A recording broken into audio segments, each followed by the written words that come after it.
wargi Bandung, kembali lagi di Ngariung Ngobrol Anak Negeri untuk Bandung. Bagi wargi Bandung yang belum menonton Ngariung episode sebelumnya, bisa langsung scroll dulu YouTube channelnya Diskominfo Kota Bandung. Jangan lupa untuk di like, comment, subscribe, dan di share sebanyak-banyaknya. Seperti biasa nih, tentunya di Ngariung akan selalu menghadirkan narasumber yang akan berbagi informasi seputar Kota Bandung.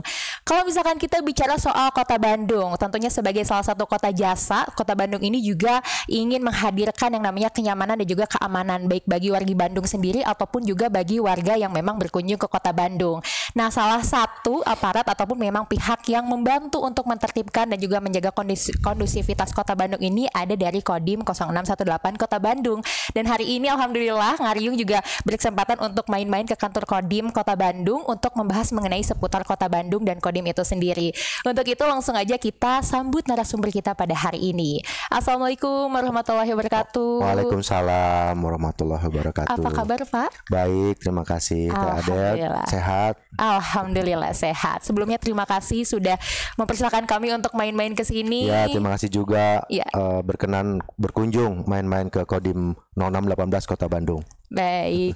Nah, ini kan kita alhamdulillah sekarang sudah berkesempatan untuk berbincang langsung bersama Pak Dandim nih. Mungkin sebelum kita berbincang, alangkah baiknya untuk berkenalan dulu bersama dengan wargi Bandung, karena katanya tak kenal maka tak sayang. Silahkan. Ya, perkenalkan saya Kolonel Infantri Doni Smoli Bainuri, Komandan Kodim 0618 Kota Bandung, yang berada langsung di bawah Komando Utama TNI Angkatan Darat, yaitu Kodam 3 Siliwangi. Baik. Nah, kalau misalnya kita bicara soal TNI sendiri ataupun Kodim sendiri, pasti kan ini di benak masyarakat wah sibuknya luar biasa gitu ya. Nah, mungkin boleh diceritakan kesibukan sehari-harinya apa sih Pak sebenarnya? Iya. Mungkin saya awali dengan menjelaskan sedikit ya. Baik. Tentang Kodim.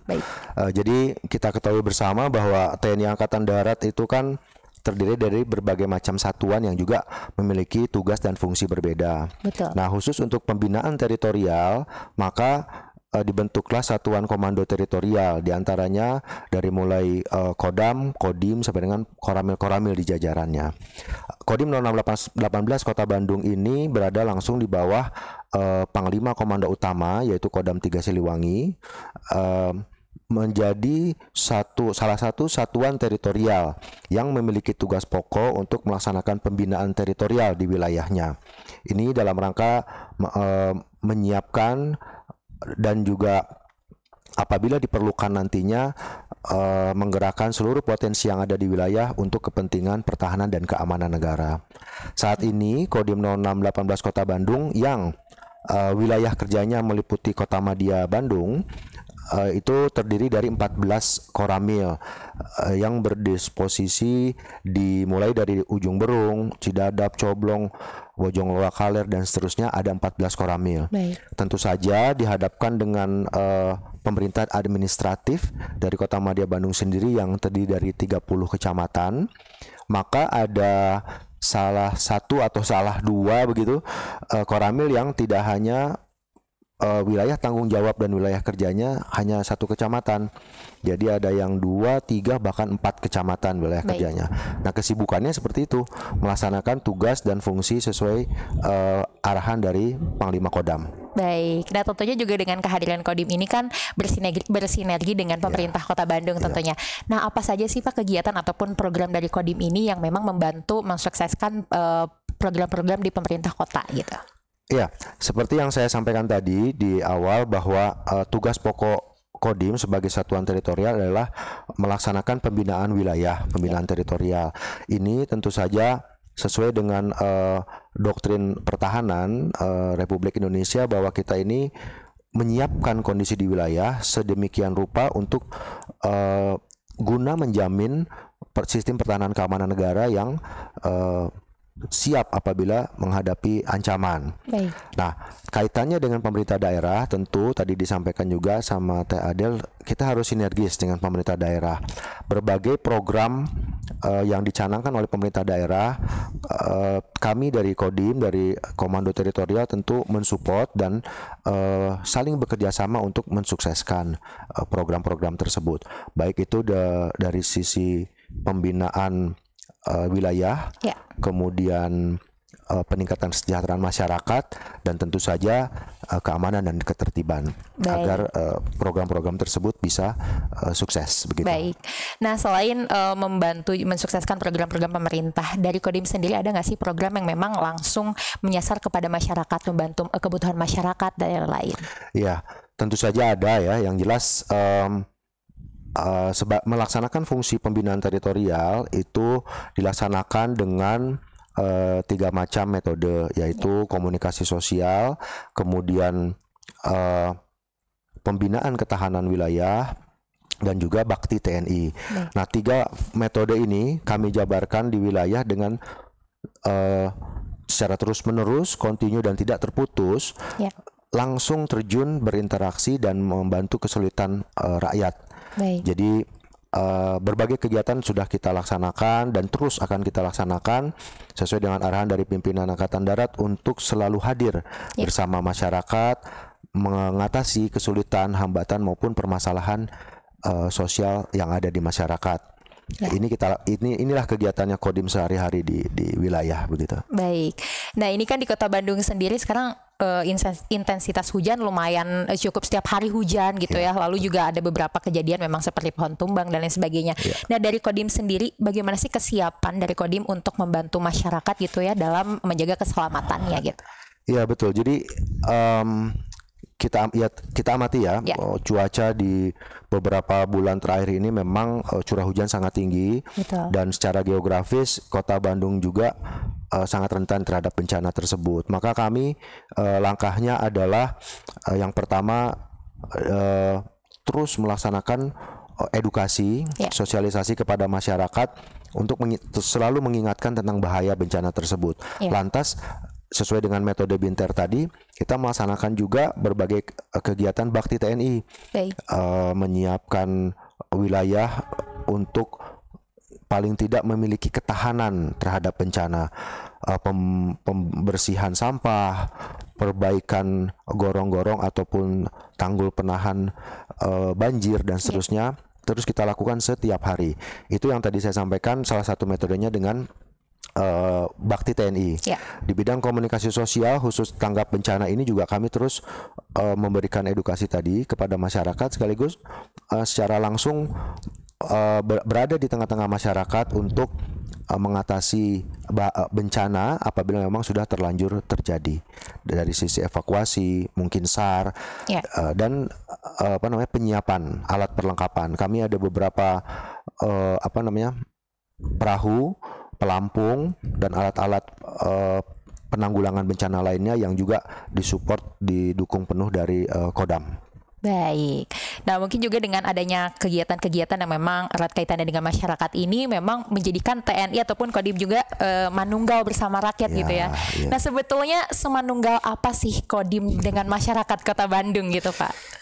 Ya, kalau pertanyaannya semanunggal apa, tentu indikatornya bukan dari kami ya sebetulnya.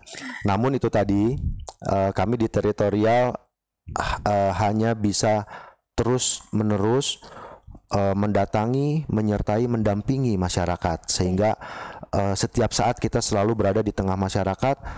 Untuk apa? Untuk selalu dapat menyelami, mendalami apa sih sebetulnya yang benar-benar menjadi hambatan atau masalah yang ada di masyarakat, sekaligus memberikan solusinya.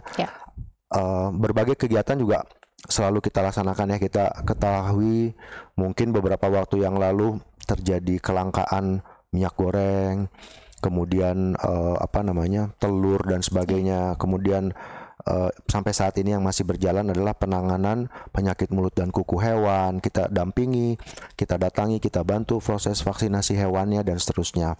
Dan tentu saja penanganan COVID ya, protokol kesehatan, kemudian penerapan PPKM dan seterusnya.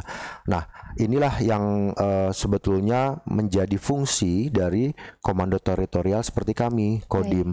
Kita akan terus berada di tengah-tengah masyarakat, tidak hanya hadir, tidak hanya mendampingi, tetapi juga berupaya untuk mencarikan solusinya secara bersama-sama. Karena pada hakikatnya kemanunggalan TNI dengan rakyat itu berawal ataupun dasar pemikiran adalah karena memang TNI berasal dari rakyat. Betul. Jadi kalau keberadaan kami dengan masyarakat di wilayah, ya memang kami memang berasal dari situ. Sehingga apa yang dirasakan oleh rakyat, kami pun merasakan, dan mari kita sama-sama untuk mencari solusinya, begitu. Baik. Nah, dari setiap kegiatan ataupun program yang dilakukan oleh Kodim, khususnya oleh Pak Komandan gitu ya, boleh nggak sih diceritakan selama menjabat ataupun selama menjalankan tugas, ada nggak sih sebenarnya cerita unik yang dialami di tengah-tengah masyarakat gitu? Cerita unik ya. Ataupun hambatannya selama menjalankan tugas, suka dukanya seperti itu.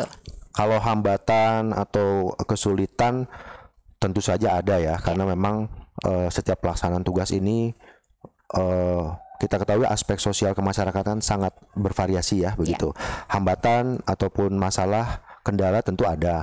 Namun itulah tadi kuncinya, kalau kita berada bersama-sama dengan masyarakat dan kita memang berupaya untuk selalu hadir, maka solusi itu selalu ada. Kalau mungkin boleh dibilang suatu pengalaman ya, saya bisa ceritakan pada saat pelaksanaan operasi PPKM beberapa waktu lalu, pada saat COVID masih tinggi gitu, kita kan tahu bahwa aturannya berkerumun ataupun orang jualan itu kan ada batas waktunya. Betul. Biasanya sampai jam 8 malam gitu. Terus waktu itu kita patroli penegakan disiplin protokol kesehatan di suatu tempat lah, saya tidak sebutkan, namun di situ biasanya banyak yang jualan kaki lima gitu.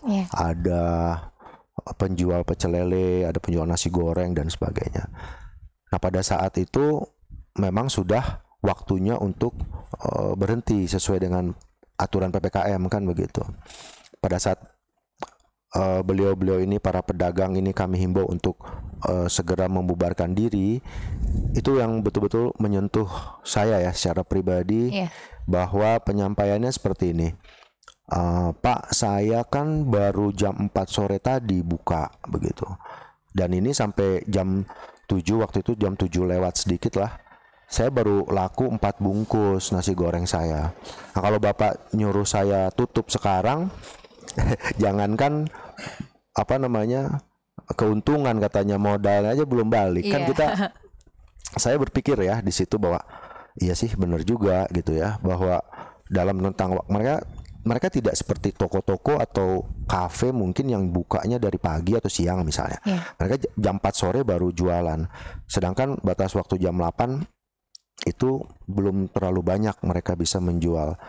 Jadi disitulah kami tersentuh ya, bahwa memang dampak dari pandemi itu sangat luar biasa ya, terutama di ekonomi, dari menengah ke bawah ini. Kita yang aparat di lapangan kadang-kadang serba salah ya.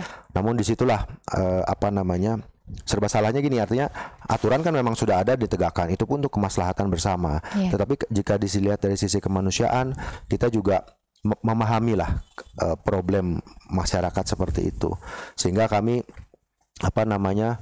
menjadi suatu pengalaman dan pembelajaran yang sangat baik buat kami, bahwa walau bagaimanapun kita tetap harus memperhatikan unsur kemanusiaan. Betul. Ya, seperti itu. Jadi dalam menentukan kebijakan sampai dengan pengambilan tindakan di lapangannya, kita harus betul-betul formulasikan yang baik, karena ini langsung kita berhadapan dengan kepentingan masyarakat, seperti itu. Betul. So, itu berkesan banget, karena satu sisi secara manusiawi kita kasihan ya, tetapi kami sebagai aparat penegak hukum dalam arti peraturan tata tertib, ya mau nggak mau kita harus tegakkan itu, begitu ya. Tinggal kita caranya aja, memberikan himbauan, memberikan ajakan untuk bagaimana mereka juga aman, tetapi dan aturan juga tetap bisa ditegakkan. Betul. Jadi selain menegakkan peraturan yang berlaku, memang juga sisi kemanusiaan juga harus kita kedepankan gitu ya.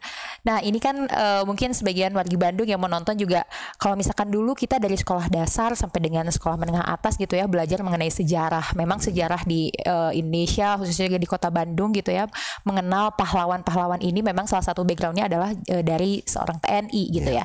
Nah, untuk Bapak sendiri nih selama menjalankan tugas, apa sih arti pahlawan bagi Bapak? Arti pahlawan ya, berarti pahlawan itu seseorang, figur, tokoh, atau bisa juga suatu kelompok yang memiliki jasa yang luar biasa terhadap negara ini atau bangsa ini, sehingga memaknai pahlawan itu tidak cukup dari figur atau tokohnya, tetapi menurut saya lebih kepada spirit ataupun motivasi dari figur atau tokoh tersebut. Ini justru yang memang harus kita pahami betul-betul oleh adik-adik, anak-anak kita sekarang. Jadi memaknai pahlawan itu tidak literally orang atau bapak ini ibu itu, tetapi apa yang sudah mereka lakukan, motivasi apa yang bisa kita ambil, sehingga apa yang dilakukan oleh beliau-beliau itu bisa terus dan terus kita warisi dan kita kerjakan. Semuanya demi bangsa dan negara Indonesia ini, begitu. Betul. Nah, mungkin apakah ada pesan bagi milenial-milenial di luar sana, sebaiknya apa sih yang dilakukan untuk sama-sama kita menghargai pahlawan yang sudah berjasa kepada Indonesia, khususnya Kota Bandung? Ya, sesuai dengan apabila pemahaman kita kembali ke yang barusan saya sampaikan, maka yang harus kita lakukan sebagai generasi muda saat ini adalah ya mewarisi dan terus mengaplikasikan jiwa-jiwa dan semangat-semangat para pahlawan pendahulu kita yang sudah mereka lakukan di masa lalu. Kita ketahui bahwa kemerdekaan bangsa Indonesia ini tentu tidak didapatkan atau tidak diperoleh secara cuma-cuma begitu saja ya. Itu melalui perjuangan yang sangat panjang, bahkan mungkin pengorbanannya udah semuanya lah. Ya, harta benda, sumber daya alam, bahkan jiwa raga, itu berpuluh-puluh bahkan ratusan tahun kita perjuangkan. Nah, ini yang tadi saya sampaikan bahwa semangat ini, spirit inilah yang harus para generasi muda sekarang pertama dipahami. Dengan paham tentu kita akan bangkit jiwa dan semangat kita untuk mewarisi semangat tersebut, sehingga nanti tinggal kita aplikasinya, kita arahkan ke hal-hal yang tentu saja positif dan konstruktif begitu, dalam rangka membangun, ya kan, kemudian menjaga kedaulatan negara kesatuan Republik Indonesia di bidang apapun, ya kan. Tentu mewarisi jiwa dan semangat kepahlawanan ini tentu tidak harus menjadi aparat baik TNI maupun Polri kan, tapi seandainya bisa berkiprah sesuai dengan bidang keahlian masing-masing, syarat utama yang harus dimiliki oleh seluruh generasi muda adalah semangat dan jiwa kebangsaan. Nah, yang bisa kita dapatkan dari contoh pahlawan-pahlawan yang sudah berjuang memerdekakan negara kita ini, begitu. Baik. Nah, mungkin ini juga sekaligus menjadi pertanyaan terakhir menutup perbincangan kita hari ini nih, Pak. Menjelang Hari Pahlawan yang sebentar lagi akan kita peringati bersama gitu. Apakah ada harapan bagi Kota Bandung, khususnya bagi masyarakat Kota Bandung? Ya, harapan dari kami khususnya jajaran TNI Angkatan Darat di Satuan Teritorial yang berada di wilayah Kota Madya Bandung, kepada seluruh generasi muda dan umumnya seluruh wargi Kota Bandung, marilah kita sama-sama terus mewarisi jiwa dan semangat patriotisme, kepahlawanan yang telah dicontohkan oleh para pendahulu kita dalam rangka merebut dan mewujudkan kedaulatan negara Republik Indonesia sampai dengan saat ini. Kami mengharapkan dengan selalu memelihara semangat kebangsaan, jiwa patriotisme, apa yang kita lakukan di masa sekarang sesuai dengan bidang profesi masing-masing tentu akan terus memiliki satu visi bahwa apa yang kita lakukan, apa yang kita perbuat yang terbaik adalah semata-mata untuk satu, yaitu kedaulatan negara Republik Indonesia. Demikian. Baik, terima kasih, luar biasa sekali. Ini juga insya Allah dapat menjadi inspirasi bagi milenial di Kota Bandung ya. Semoga Bapak juga selalu sehat dalam menjalankan tugasnya. Sama-sama, terima kasih. Terima kasih. Nah, wargi Bandung, itu tadi perbincangan Teh Adel bersama dengan Dandim 0618 Kota Bandung. Semoga ini juga bisa menjadi pelajaran bagi kita semua, bisa menjadi inspirasi, karena menjadi pahlawan itu tidak harus selalu terjun ke pertempuran perang gitu ya, tapi kita juga bisa menjadi pahlawan baik bagi diri kita sendiri maupun juga bidang yang kita geluti, mengerjakan segala sesuatunya dengan maksimal sehingga bisa membantu kedaulatan Republik Indonesia. Itu juga merupakan salah satu perjuangan kita menjadi seorang pahlawan. Nah, mungkin itu tadi perbincangan Teh Adel dalam Ngariung. Jangan lupa untuk tetap saksikan Ngariung episode-episode selanjutnya. Jangan lupa untuk di like, comment, subscribe, dan di share sebanyak-banyaknya. Teh Adel pamit undur diri, sampai jumpa di Ngariung episode selanjutnya.